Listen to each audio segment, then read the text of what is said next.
নামাজটা পড়া ভাই বের হইছি বুঝছেন। তো এরপরে যেটা ঘটলো, আমি এখন একটা সত্য কথা বলি, আমি একজনের জুতা নিয়ে এসেছি। এখন বলতে পারেন তাহলে তো তুমি কি কাজ করলা, মানে আল্লাহর চোরের দেশে বসবাস করি। একদম নতুন 950 টাকা দিয়ে আমি স্লিপার কিনছিলাম মনে হয় 3-4 দিন আগে, এই যে এলিফ্যান্ট রোডের মাথা দিয়া, ওইখান দিয়া সায়েন্স ল্যাবরেটরি থেকে। তো নামাজ পড়তে ঢুকলাম বরাবর। প্রতি শুক্রবারই হচ্ছে গিয়ে সবার জুতা যে জায়গায়, ওই জায়গায় আস্তে করে রেখে দিই, পাশে সাইড করে রেখে দিই। তো আজকে এই শুক্রবারে হচ্ছে আমি বক্সের ভিতরে দেখলাম খালি আছে, নিচের শাড়ি উপরের শাড়ি, মনেও রেখে দিচ্ছি যে আমার জুতোটা নিচের শাড়ির উপরের শাড়িতে, ইয়েতে যান ওই যে আদাবর থানার দিকে যান।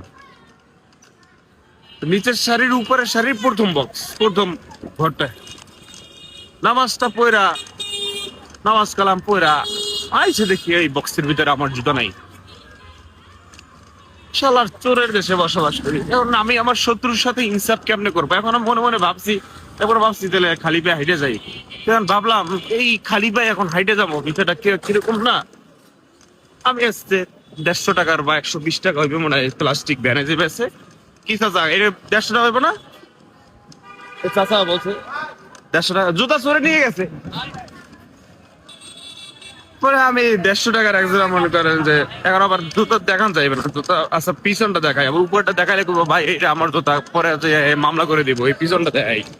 এই দেখছেন, এই 150 টাকার দামের আমি একজোড়া নিয়ে এসেন। আমার শত্রুর সাথে আমি ইনসাফ, এদিকে মনে হয় যাওয়া যাবে না কাকা। আমার শত্রুর সাথে আমি ইনসাফটা কেমনে করবো কন। আমার 950 টাকা দামের মনে হয় 2 দিন পড়ছি আমি, 2 দিন নিয়ে গেছে। এখন আমার শত্রুর সাথে পুরোপুরি ইনসাফ করতে পারিনি, করা উচিত না। সে আমার 950 টাকাটা নেছে, আমি অন্য একজনের 150 টাকাটা নিয়ে আসছি। এখন আমি কি করবো, আমি তো ওর কোনো অপরাধ করিনি, আমি তো ভুল করিনি। আমি তো আপন মনে সুন্দর মনে নামাজ পড়লাম, মোনাজাত করলাম, সরল মনে আল্লাহর কাছে পাপের জন্য ক্ষমা চাইলাম। হ্যাঁ, অভাব অনটন যেন দূর হয়ে যায়, বাবা মার জন্য দোয়া চাইলাম, শিক্ষকদের জন্য দোয়া চাইলাম।